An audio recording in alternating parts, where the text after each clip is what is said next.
सद्गुरुनाथ महाराज की जय।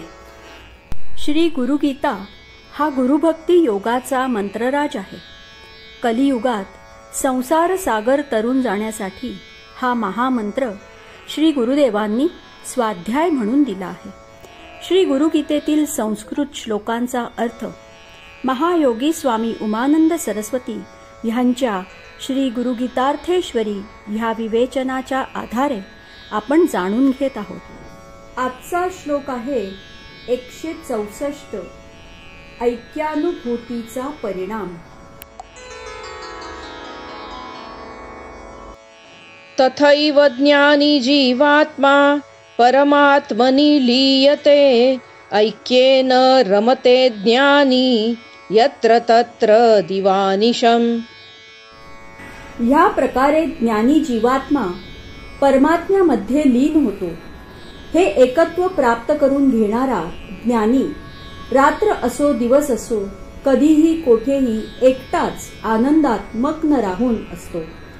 गुरुकृपेने मी आत्मा आहे, मी देह नाही हे ज्ञान ज्याला होते तो ज्ञानी जीवात्मा।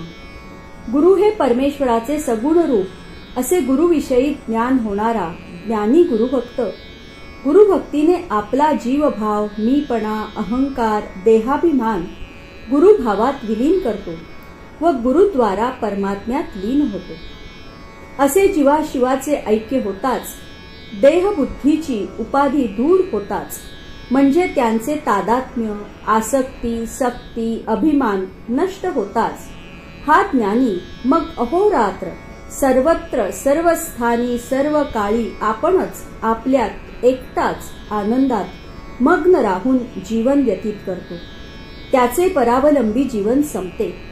आनंदासाठी बाह्य परिस्थिती, व्यक्ती, वस्तू, जग ह्यांच्याद्वारा त्यांच्यावर अवलंबून असणे संपुष्टात येते। स्वतःच्या अंतरी असलेल्या अक्षय आनंदाचा तो धनी होतो। एकटा म्हणजे दुजाभाव गेलेला, आपपर भाव सरलेला तो अद्वैतानंदी मजेत राहतो। खऱ्या अर्थी स्वतंत्र होतो।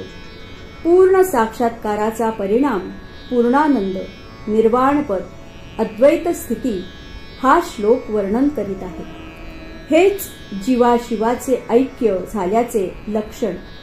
आनंद, शांती, समाधान हा परिणाम।